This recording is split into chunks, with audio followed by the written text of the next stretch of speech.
O Diyos, patuloy po kami nga nagpapasalamat dahil ginagabayan mo ang bawat isa sa amin. Kaya naman, Panginoon, iniiling ko po na patuloy na pagpalayan ng aking mga kapatid na ito at kayo po ang gumabay, umatnubay, ang iyong Espiritong Banal, ang patuloy na maghari sa aming mga puso.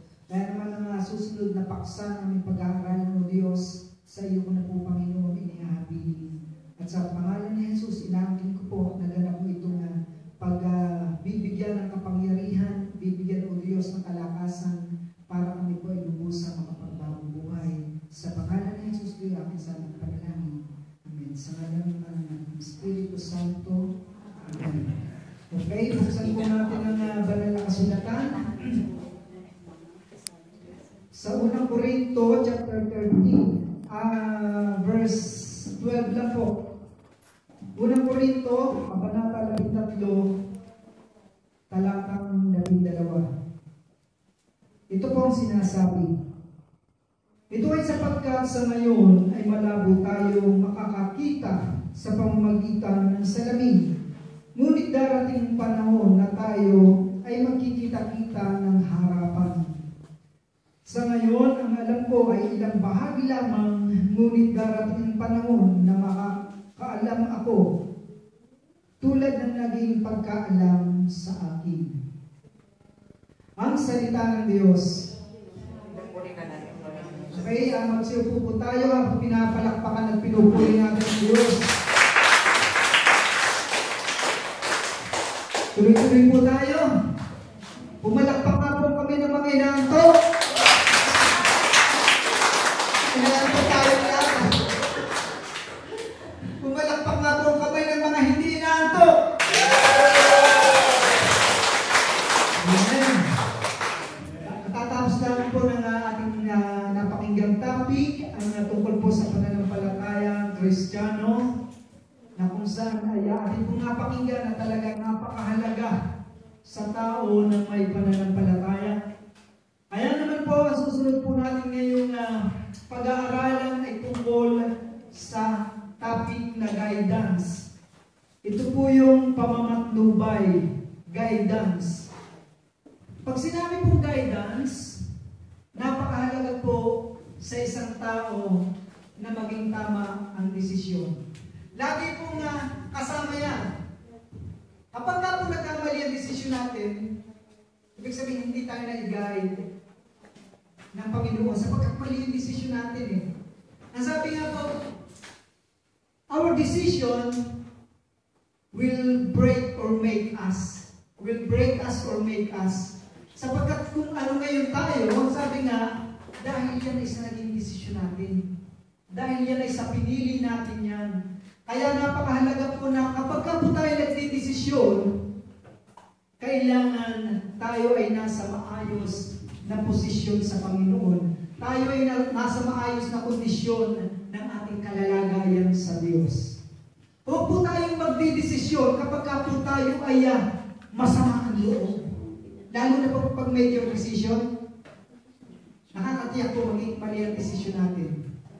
Halimbawa tayo ay galit na galit, halimbawa sa aking asawa, tapos sa galit natin tayo nagdesisyon, sige, walay na tayo. Pagka naman umalis, asawa ko, nasaan ka na? Ibig sabihin, pagka ang desisyon natin ay mali, ay pag nag-desisyon tayo ng galit, napakalaki ng porsyento, talagang ang ating pong magiging desisyon ay hindi ayon sa kalooban ng Diyos. Huwag din naman po tayo magdedesisyon na tayo'y sobrang tuwang-tuwa. Hindi rin po maganda yan. Halimbawa, hindi ko po ito nawawalang tumataya dito sa mga lottery. Pero example lamang po ito. Halimbawa tayo nag-desisyon dahil tayo ay nanalo sa lottery. Halimbawa, sa sobrang, nung tayo may manalo, tuwang-tuwa tayo. Galak na galak tayo. Balato, pagka may humingi ng balato, bigay doon, bigay dito, bigay doon, bigay. Hanggang mapansin natin, ubus na ang ating nanalo. Dahil sa sobrang tuwa, madali po tayong bumigay. Kaya huwag din po tayong magdidesisyon, lalo na pag major decision na tayo'y sobrang tuwang-tuwa. Huwag din po tayong magdidesisyon kapag po tayo ay yung antok. O kaya sabihin natin kapag tayo'y pagod na pagod, o gutom na gutom. Alam niyo nga po yung una ko sinabi kanina, kaya nga po pinagpalit ni Esau yung kanyang birthright kay Jacob dahil siya'y gutom, gusto na niya agad makakain. Ipinagpalit niya yung kanyang karapatan bilang panganay. Ganon din po, kapag ka po tayo'y puyat o yung antok, meron po bang inaantok dito? Amen. Parang meron na, amen? Wala naman, amen. Salamat sa Diyos. Kapag ka po tayo antok, ito po yung nangyari sa akin, huwag din tayo pabigla-bigla sa pagdidesisyon. Sapagkat mahirap po tayong i-guide ng Holy Spirit. Ito po yung nangyari sa akin. The first time ko po, na humayo sa Monaco, meron po tumawag sa akin taga-Amerika. Ako nakatulog na. Kumbaga, grabe yung antok ko dahil pagod sa trabaho. Talagang nakatulog na ako. Tumawag. At tapos sabi niya, pwede ka ba sa araw ng linggo? Yung susunod na linggo na yun. Sabi ko, hindi ko pwede dahil kako. Meron akong aanakin sa linya sa linggo na yun. Alam niyo mga kapatid ko kay Kristo, nung ako'y tumanggi sa aking misyon dahil meron akong aanakin, meron mag-aanak po ako sa binyag, hindi na po ako halos nakatulog hanggang umaga. Ang isang desisyon, kapag po tayo binabagabag ng ating konsensya, hindi po tayo pinatapahimik ng ating konsensya, maniwala po kayo, mali ang desisyon ninyo. Sapagkat yung tamang desisyon, may guide ng Panginoon yan. Na hindi ka papagabagin, wala kang doubt na nararamdaman, wala kang pangamba sa iyong desisyon. Yan po ay talagang sinasamahan ng Panginoon pag ganyan po ang desisyon natin. Alam niyo po nung umaga, hinahol ko. Kaya kung may mali tayong desisyon, pwede natin habulin agad natin, palitan agad natin yung ating desisyon para tayo makasunod sa kalooban ng Diyos. Para yung guide ng Panginoon ang ating masunod. Kaya sabi ko, sige, pwede ako. Magbibigay na lang ako ng, magpapadala na lamang ako ng doon sa aking aanakin, ng, tawag sa ganun? Proxy. Yun. Magpapadala na lang ako ng proxy. Alam niyo, nung sumagot uli sa akin, sabi, sige, ikaw na doon sa Monaco. Parang nabunutan ng tinig. Ganun po isang desisyon na sinasamahan ng Panginoon na mayroong guide ang Holy Spirit. Yan po isang tip. Huwag po tayo magdesisyon ng galit. Huwag din tayo magdesisyon ng sobrang tuwa tayo. Huwag tayo magdesisyon ng pagod na pagod, ng inaantok. Kaya nga po pag sa meeting halimbawa sobrang haba ng meeting, naiinip na yung mga tao. Kaya sasabihin, sige, okay na yan, okay na. Dahil, nandun na nga yung pagod nandun na yung inip. Kaya kalimitan pagka yung desisyon natin ay ganon, madalas yun, mali yung magiging desisyon natin. Kaya napakahalaga ng tamang pagdidesisyon dahil dito po nakasalalay yung guide ng ating Panginoon, yung pamamatnubay ng ating Panginoon. At ito po yung ano po ang kahalagahan, the importance of guidance. Ano po yung kahalagahan ito? Bakit ito napakahalaga? Bakit mahalaga ang paggabay? At sabi po doon, bakit ito pong katotohanan nating mga tao. Tayo ay limitado. Limitado ang kaalaman, limitado yung kayang gawin, limitado lahat. Limitado yung ating katalinuhan, kaya nararapat lamang natin ang paggabay ng Panginoon. Kaya kung mapapansin po ninyo yung sa Old Testament, talagang ginabayan ni Yahweh El Shaddai yung mga Israelites. Sa kabila ng maraming mga reklamo ng mga Israelites, parang sa gawain ni Yahweh El Shaddai, sa kabila ng maraming reklamo na napapakinig, pero nandun pa rin ang paggabay ng ating Panginoon. Napakahalaga po na yung paggabay ng Panginoon yun, yung pamamatnubay, yung paggabay sa atin, yun po ang masunod natin. At nakakatiyak po tayo ng tagumpay. Ang sabi nga po, kung ano tayo ngayon, sabi po, decision will reap action, action reaps habit reaps character, and character reaps your destination. Amen? Dahil kung ano tayo, halimbawa, pag tayo nag-desisyon, magkakaroon tayo ng action, yan ang magiging ano na natin. Yan ang magiging habit na natin, yung lagi na natin ginagawa. At pag yan po ang lagi natin ginagawa, yan po ay magiging ugali na natin. Ang pangit nga lamang po nito sa negative na side. Sa halip na sa positibong side, sa negative na side natin ginagawa. At pag yan po ay naging character na natin, yan ang magiging destination natin. Kapag po tayo ay ang ating pong naging decision ay maging chismoso, ang magiging destination natin, marami tayong makakaawin. Yun ang pinili natin.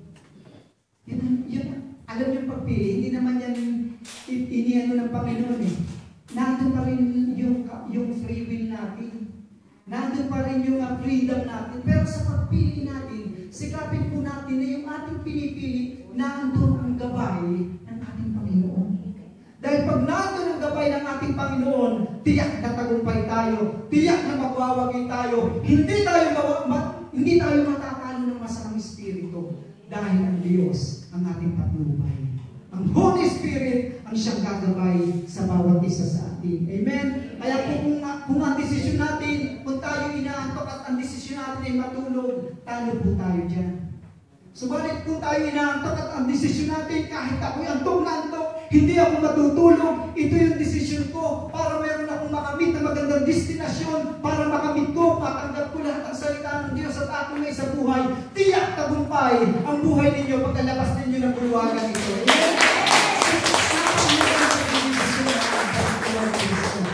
Ito yung patnubay dito po nakasalalay po sa ating sa tamang desisyon, kailangan po ng patnubay ng ating Panginoon. At ang sabi po dito, sumagot si Jesus sa John 14:23-24. Sabi po dito,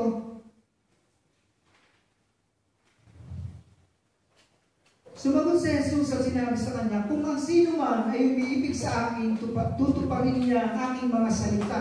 Siya iibigin ng aking Ama, kami ay pupunta sa kaniya at mananahan na kasama niya. Ang hindi umiibig sa akin ay hindi tumutupad sa aking mga salita. At ang sabi po sa Kawikaan 3:5-6, kaya ka magtiwala buong puso at lubusan at huwag kang mananangan sa sariling karunungan. Sa lahat ng iyong gawain, siyang ay alalahanin upang ikay pagtubayan sa iyong mga kakahakin. Ibig sabihin, napakahalaga para ang ating pong tatahakin ay yung ayon sa kalooban ng Diyos, ating pong sangguniin ng Panginoon. Ang mga major decision, katulad na sinasabi ko, napakahalaga na hindi yung gusto lang natin. Kahit sa gawain ng Panginoon, hindi lang yung gusto natin yung ating dapat sundin. Kung ano halimbawa yung ipinag-uutos sa atin nung nasa authority, yun po sundin natin. Sapagkat ang mga nasa authority, yan po ay ipinahintulot ng Panginoon at binigyan ng Diyos ng authority din yung mga yan para mamuno. At yan po ay nasa Romans chapter 13. Kaya kung tayo lalabag, halimbawa sa mga namumuno, sa Diyos din tayo lumalabag. Kaya kung nagkakaroon ng mga maling, ng mga kaguluhan, nawawala yung tamang gabay o pagtubay ng ating Panginoon dahil mismo yung ating gusto, yung ating nais ang sinusunod natin, hindi kung ano yung nais ng Panginoon ang sinusunod natin. Kaya napakahalaga po na ito po ay ating malaman kung sangguniin natin ang Diyos sa bawat nating balakin. Napakahalaga na sinasangguni natin ang Diyos. Guidance is about relationship. Para po sa ating sa guidance ng Panginoon, para lubusan nating maunawaan ito, lubusan po nating matanggap, kailangan meron tayong magandang relasyon sa Diyos. Kung wala po tayong relasyon sa Diyos, akala natin mali-mali, akala natin yung tama. Alam niyo nung una, nung ako po ay wala pa sa gawain ito, akala ko yung mga gawang mali, akala ko tama yun. Kasi yun ang gawa ng mundo eh. Akala ko na pag ako sumasali sa mga singing contest, ako pinapalakpakan ng mga tao, akala ko yun ikalooban ng Diyos, pero hindi pala. Ngayon nagkaroon ako ng relasyon sa Diyos, nandun yung pamamatnubay ng Panginoon, nalaman ko yung mga maling bagay. Nalaman ko na bagay ay salungat sa nais ng Panginoon, salungat sa mga Diyos na mga gawain. Kaya nga po, sabi ko, Lord, nung ako malaman ko ang patnubay ng Panginoon, ang aking pumasundan ng patnubay ng Diyos, nung ako'y magka-relasyon sa Kanya, sabi ko po, ang aking talento, ang aking tinig, gagamitin ko na sa iyo, hindi para umalakpakan ng tao, kundi para ikaw ay may pakilala ko, ikaw ay may taas ko, ikaw ay may tanyag sa lahat ng mga tao na aking kakaharapin. Amen? Kaya nakakalaga po yan, pagpagpatnubay sa atin ng ating Panginoon. At ang sabi po doon, kailangan napakahalaga na ang relasyon natin sa Diyos. At sabi po doon, God loves and guides. Man surrender His will to God in faith. Kailangan yung ating pag-surrender sa Panginoon para hindi po tayo maligaw, para maging tama. Yun pong ating tinatahak na landasin bilang mananampalataya ng ating Panginoon. At sabi doon, kailangan hindi pilit. Yun pong ating pagkakaloob ng ating sarili sa Diyos. Kailangan hindi pilit, kailangan po sa loob. Kasi po pag pilit yung ginagawa po natin, halimbawa, ginagawa po natin paglilingkod ay pilit, hindi yung pusang loob. Hindi yung ginagawa natin ito dahil sa pag-ibig natin sa Diyos. Hindi po rin magiging maganda kung hindi rin po rin tayo tatama sa ating patutunguhan.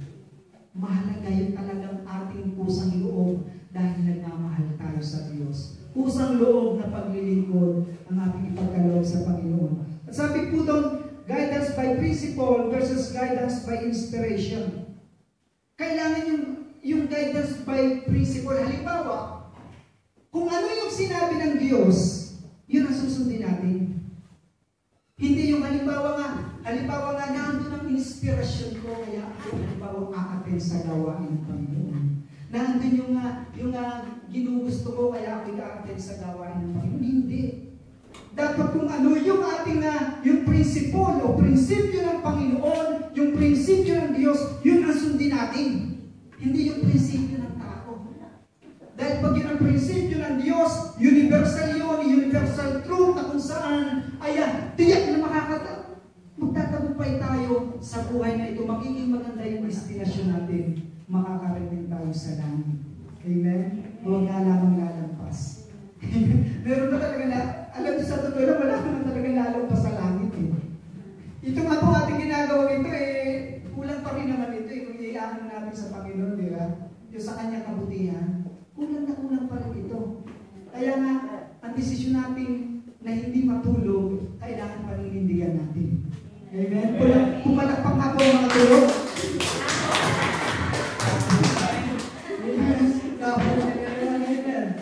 At tayo po bibilisan ko na po dahil si Father po ang susunod na mag-aaral.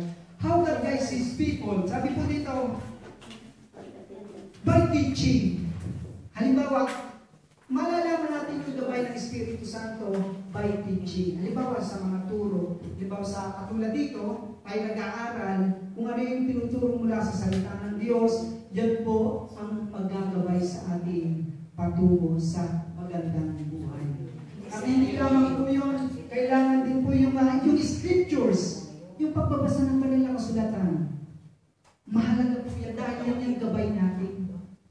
Gabay po natin yan kung ano yung nakasulat dyan. Kailangan susundin po natin dahil yan ang magiging gabay natin patungo sa maayos na buhay. Hindi lamang po yan, nandiyan din po yung Christian tradition. Halimbawa, tradition natin bilang mga Katoliko, kailangan susundin po din natin yan. Sapagkat yan po ay pinatnubayan ng Panginoon para maging patnubay din sa bawat isa sa atin. At ganoon din po kailangan ng mga turo sa simbahan, church teachings, mga spiritual writings. Magbasa po tayo ng mga spiritual books na kung saan makakatulong din yan para tayo ay magkaroon ng gabay. Para tayo ay magabayan patungo sa magandang buhay, sa magandang kinabukasan, patungo sa ating Panginoong Diyos. Kailangan din po yung persons we encounter, the body of Christ, at saka yung personal life experience. Yung persons we encounter, halimbawa kung mayroong spiritual na tao, mga spiritual na tao po, ito po yung tao na kung saan ay puspos sila ng Espiritu Santo. Kumbaga nandun yung makikita mo sa kanila yung kanilang kababaan ng loob, yung ang pagbibigay ng encouragement sa mga tao, yung pagbibigay ng tamang pakikisama sa mga tao, yun po yung mga spiritual na tao, ating pupunin yung kanilang housing. Dahil yan po yung magagabay din sa atin. At ganoon din po, yun po tinatawag na personal life experience. Ito yung sa buhay po natin. Kapag ka po tayo nagkamali, kailangan maging aral po sa atin. Huwag na natin ulitin yung pagkakamali yung nagagawin natin. Nasabi nga po, meron nga po sinabi sa Bible, kapag daw po ganun tayo, para daw tayong aso na kung saan sumuka tapos babalikan yung sukat kakainin. Kung nagkamali tayo sa ganung sitwasyon, sikapin na natin na hindi na tayo magkamali. Amen. Kaya nga po sabi ng Panginoon sa babaeng nagkasala na huli sa pakikiyapin sa pangalo niya, sabi, go and sin no more. Kung ba humayong kalatuwag na muling magkasala, kaya siya po naging alagad eh. Sumunod na siya ng sumunod sa ating Panginoon. Kung tayo man, hindi pa naman uli ang lahat eh. Kung tayo pinasa maling sitwasyon at atin po itong iniayos, huwag na po tayo magpadayang na tayo bumalik ulit sa maling sitwasyon. Amen. Napakahalaga po yan. Yan ang gabay ng Panginoon. Amen. Ano po yun? How God guides His people. Paano gumagabay ang Diyos sa kanyang mga tao? Ang muna-muna ito, through general direction in our lives, fundamental life decisions, fundamental options. Ito po yung mahalaga din. Ito po yung halimbawa sa buhay po natin. Halimbawa sa mga wala pang asawa. Sino po dyan yung wala pang mga asawa? Mga dalaga pa. Binata. Halimbawa po, kung kayo po ay magdidesisyon sa napakalaking kumbaga long term na tinatawag po commitment, alam naman po na halimbawa nga may naliligaw sa atin, sa inyo, hindi ko mga babae, kung nagkakagusto sa inyo. Alam nyo napakaraming issue. Alam nyo napakapangit na karakter.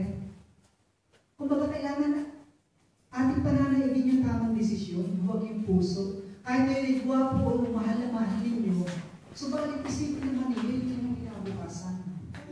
Yun po yung desisyon na kung saan nandun ang paggabay ng Panginoon. Hindi yung puro emosyon lamang yung ating susundin. Kailangan kung ano yung tama, kung ano yung nakikita natin. Parang ganito yan eh. Halimbawa meron dyan apoy. Hahawakan pa ba natin yun? Alam mo kung mapapasok tayo. Halimbawa susubukan kung hawakan ko yung mapapasok. Kung baka ba't pa natin gagawin, di ba? Alam na natin na yung mangyayari sa atin eh. Kaya kailangan, nandun agad nandun agad yung ating, yung prevention, nandun agad yung pag-iwas. Kailangan iiwasan agad natin yan. At kailangan, babaguhin na natin agad yung takbo ng ating isipan. Nasa isip lang naman yan eh. Ang battle naman, nandito lamang po sa isipan. Amen? Maging ang spiritual battle, maging yung ginagawa, alam natin tama, alam natin mali, labanan natin sa pamamagitan ng gawain ng Espiritu Santo. May sabi nga po sa Sakaraya chapter 4 verse 6, not by might nor by power, but by my Spirit, says the Lord. Sa totoo lang naman po, bilang tao, hindi naman talaga natin kayang sa sarili lang natin. Kailangan natin yung gabay ng Panginoon, yung gabay ng Holy Spirit. At ito po dito yung mga choices na, yung action and words. Kapag alam po natin na itong action natin ay makakasakit sa ating kapwa, huwag na natin gawin. Kapag alam natin na ito po yung salitang ito ay makakasakit sa ating kapatid, bakit pa tayo magsasalita?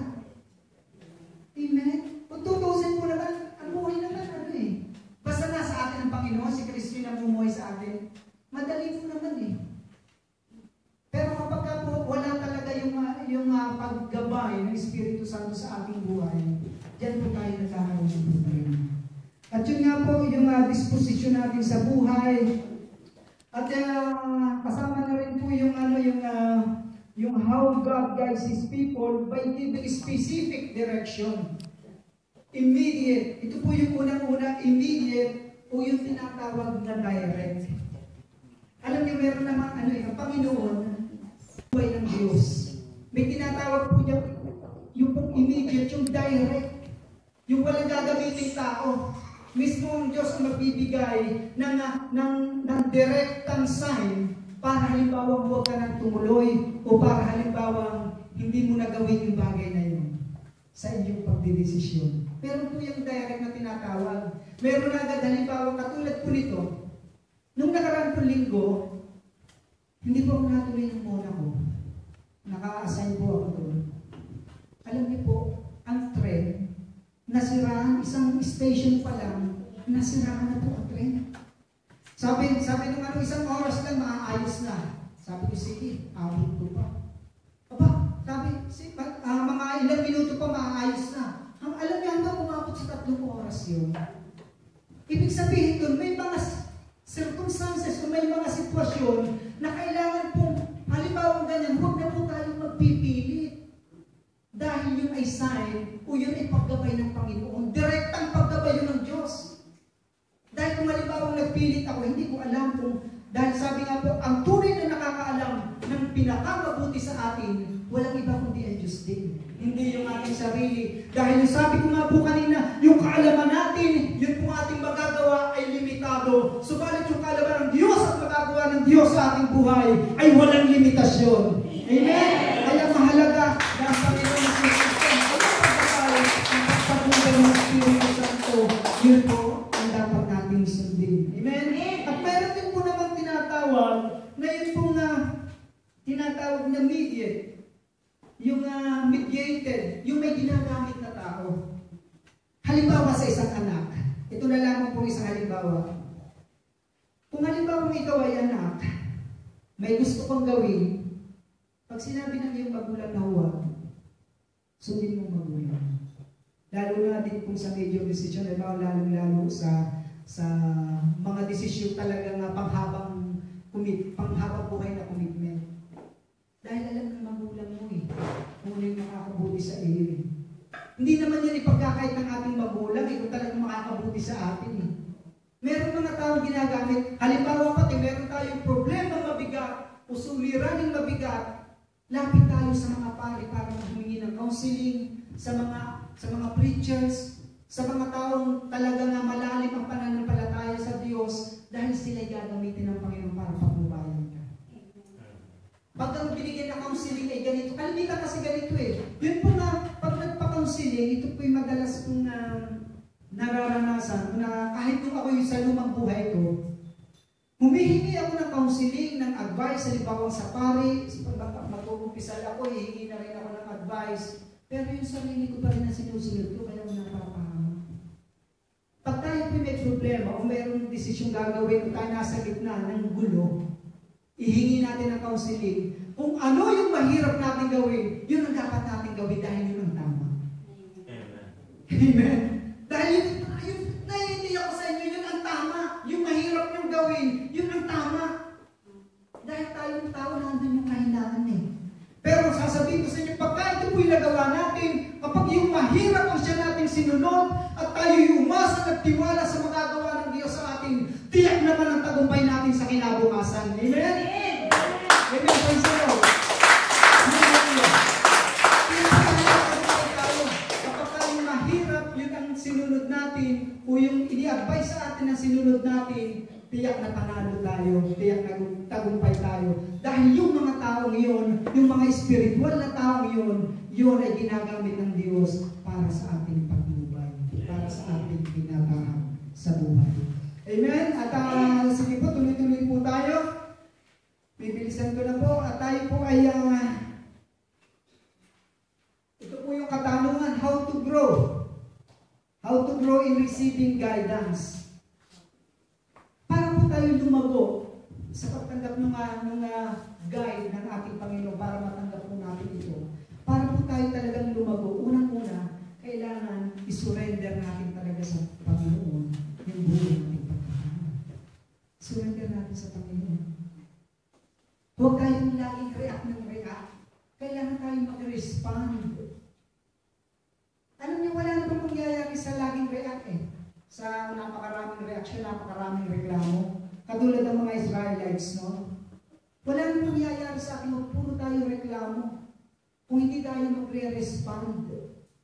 Kung pag isinurrender natin ang buhay natin sa ating Panginoon, hindi na tayo magre-reklamo. Kung ano yung nais ng Panginoon, sunod lang ng sunod. Dahil nandun yung tiwala natin na hindi na tayo pababayaan. Bibigyan ko kayo ng isang example, halimbawa. Ang sabi nga po, ang reaction, o halimbawa yung pangyayari sa ating buhay, hindi yun ang magdadala sa iyo kung ano ka ngayon. Halimbawa, yung nangyari sa atin noon, kung ano tayo ngayon, hindi yun ang nagdala. Hindi yung pangyayari. Kundi halimbawa kung sa mga circumstances, kung sa mga pangyayari, tayo po ay nag-react, sa halip na nag-respond, sa halip na nag-isip ng tamang solusyon, doon sa mga instances na yun, pag nag-react tayo, hindi naman yan ang talagang mangyayari sa ating buhay. Inyo pong i-open ang inyong spirit, ang inyong puso. Sapagkat kung tayo nag-react sa mga instances na nangyayari sa ating buhay, inilalantad lamang niyan kung anong uri ng pagkatao tayo. Nakukuha niyo po? Inilalantad niyan. Pero pag tayo nag-respond, tayo'y tumugon, sa halip na mag-react, tayo'y nag-respond, ipinakikita din yan na ikaw ay nagmamature bilang isang Kristiyano. Amen? Walang reaksyon. Katulad yan eh. Depende yan sa ano eh. Halimbawa, sa doktor. Kung ang tao mayroong sakit, pag sinabi ng doktor, ikaw ay may disease, ang gamot nagre-react. Pag sinabi kang gamot ay nagre-react, ibig sabihin hindi ka napapabuti sa gamot. Pero pag hindi maalis yung disease mo, hindi ka magkakaroon ng at ease. Pero kapag ang gamot ay nag-respond, mga kapatid ko kay Kristo, mapapabuti ka. Yung disease, magiging at ease ka na. Dahil nag-respond. Ganon din po tayo mananampalataya. Kung tayo po ay totally sumurrender sa ating Diyos, hindi na po tayo magre-react sa halip. Magre-respond tayo sa kung ano ang panawagan sa atin ng Panginoon. Amen? Kung tayo tinatawag ng Diyos sa kanyang gawain, mag-respond tayo sa Panginoon. Huwag puro react, huwag puro negative yung ating sasabihin, yung ating nakikita sa halip. Mag-respond tayo dahil nandun ang paglukay ng Diyos, iginagay tayo sa tamang landasin para po sa maayos na buhay. Amen? Praise the Lord. Hallelujah. At yan po, halimbawa, ganito, bibigyan ko kayo ng isa pang instances. Halimbawa, kayo ay magtatrabaho. Ngayon ay, sa pagmamadali ninyo, kape kayo, yung inyong anak papasok sa eskwela, yung asawa na andun, magkakasama kayo. Sa sobrang pagmamadali ninyo, halimbawa, natapon ng bata yung tea na iyong iniinom. Siyempre, ang tendency mo noon, magre-react ka. Pag hindi ka pamalalim na Kristiyano, magre-react ka doon. Magagalit ka. Pagtapon ng tingin, nabasa pa yung damit mo. Ang gagawin ng tatay, papatungan agad yung anak. Kasi bad reaction eh. Sa sobrang galit, pinatungan agad ang anak. Tapos halimbawa, nung nabasa siya, bihis siya, nagmamadali. Tapos sa pagbibihis niya, umalis agad siya. Bago umalis, pinatukan naman yung kanyang anak. Tapos sa pag-alis niya, sa pagdadrive niya, halimbawa, na andun, nagmamadali siya. Inuunahan niya yung mga laging overtake. At sa pag-overtake na gano'n, nagkaroon ng problema, nakabangga. Amen? Nakabangga pagkatapos nun, lalo na delayed ang oras. Pagkatapos ng makarating sa trabaho, yun pala na iwanan pa ang susi ng bahay. Mga kapatid ko kay Kristo, kaya ang mangyayari, mapapagalitan ka ng amo. Hindi ka agad makakapaglinis, bumalik ka sa inyong bahay. Pagbalik na galit ka kasi nag-react ka. Yung ating buhay, depende sa ano yung natin, respond. Pag puro reaction tayo, walang mangyayari sa atin. O baguhin po naman natin. Halimbawa, ganun din yung pangyayari, senaryo, ganun din. Natapon na yun yung iniinom natin. Natabig mo iyong anak. Sa pagkatabig na yun, naandun, sabi mo, natapon. Nagulat ka lang, hindi ka nag-react.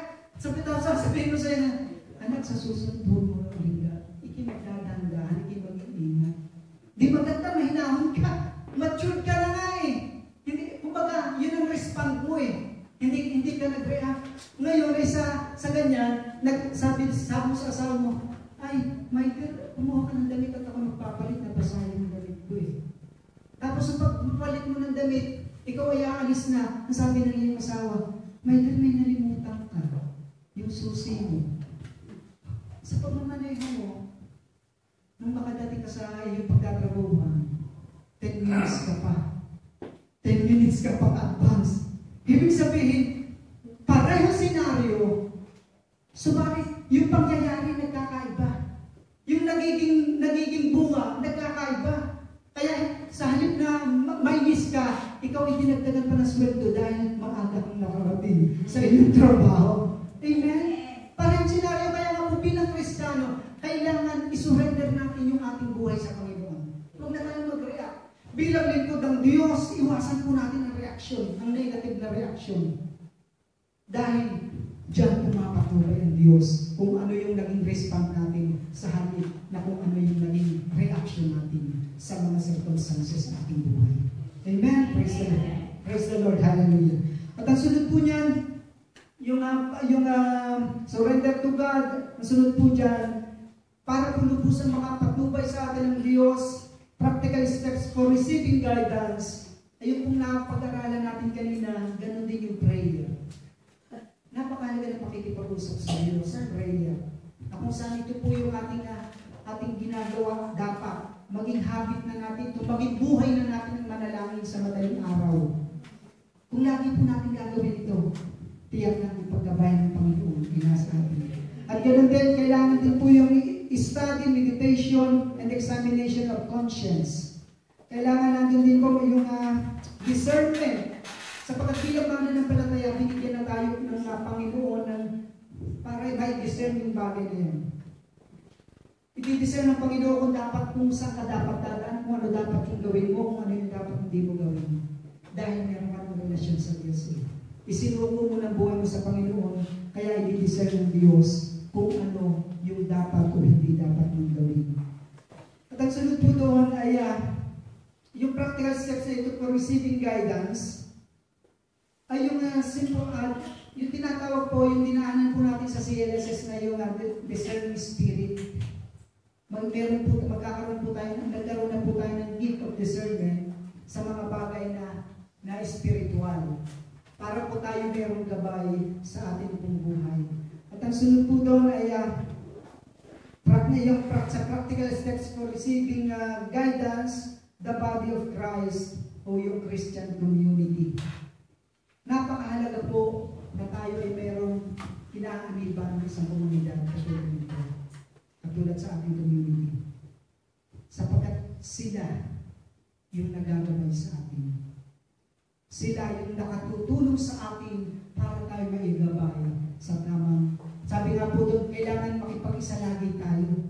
Kailangan hindi tayo umabsent. Kailangan laging nandun tayo para yung paggabay ng Panginoon ay nasa atin. At ang gagamitin ng kalimitan ng Panginoon, mismo yung ding mga kasamahan natin para tayo maigay o para tayo magkaroon ng pamamatnubay ng Holy Spirit. At ang sunod po doon, kailangan yung trust. Yung pagtitiwala talaga sa Panginoon, yung full trust talaga sa Panginoon, napakahalaga nito. Napakahalaga. Huwag tayo magtiwala sa sarili nating kakayanan o karunungan. Kailangan yung pagtitiwala sa Panginoon. Pag sinabi pong pagtitiwala, kahit anong mangyari, nandun pa rin yung ating pagtiwala sa Diyos na kahit nakala natin hindi maganda ang mga nangyayari, subalit kung nandun ang tiwala natin sa Diyos, ang Diyos pa rin ang susundin natin. Hindi yung ating sarili. Dahil ang nagtitiwala sa Diyos, kailanman na hindi nabibigo. At mismo si Haring David ang nagsabi niya, nung siya po ay tumanda, sabi niya, mula pa sa kanyang pagkabata hanggang sa siya ay tumanda, wala pang nagtiwala sa Diyos sa kanyang pinabayaan. Lahat ng nagtitiwala sa Diyos, nagtatagumpay dahil yung pagtitiwala sa Diyos, yun po ay gabay sa atin ng ating Panginoong Diyos. Amen? Kung makaharap po natin ang oras, yun pong patience. Pag tayo po ay may halimbawa sa isang desisyon, kailangan din po yung ating pagtsatsaga. Kailangan yung pagtsatsaga. Huwag tayong magmamadali. Huwag po tayong magmamadali, lalo na kung ang ninanais po natin yung mga desisyon na kailangan kailangan natin dahil yun ay panghabang buhay na desisyon. Panghabang buhay. Kung magkamali tayo ng desisyon, mabibreak tayo. Subalit kung magiging tamang desisyon natin, nagtiyaga tayo sa ating pamumuhay na bilang isang Kristiyano, nagtiyaga tayo, hindi tayo nagmadali, nakakatiyak po tayo na ito yung nais ng Panginoon. Kailangan ng patience, kailangan ng pagtitiwala sa Diyos. At tayo po lahat ay magsitayo.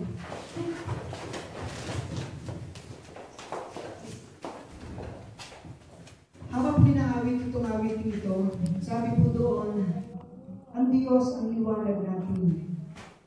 Ang Diyos na kung saan ay siya natin na dapat sundan.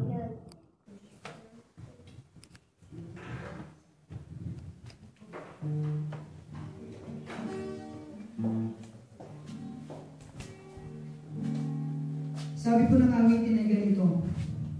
Alam po ng lahat ito dahil ito yan. Pamosang awitin. Lead me, Lord. Lead me, Lord. Lead me by the hand and make me face the rising sun. Comfort me to all the pain that life may bring. There's no other hope that I can lean upon. Lead me, Lord, lead me all my life. Walk by me across the lonely road of every day. Take my arms and let your hand show me the way. Show the way to live inside your love. Lead me, Lord, lead me all my life. Sabayan niyo po ako. You are my life. You're up upon my feet. All the time, my Lord, I need you there. You are my life. I cannot live alone. Let me stay by your guiding love all through my life. Lead me, Lord.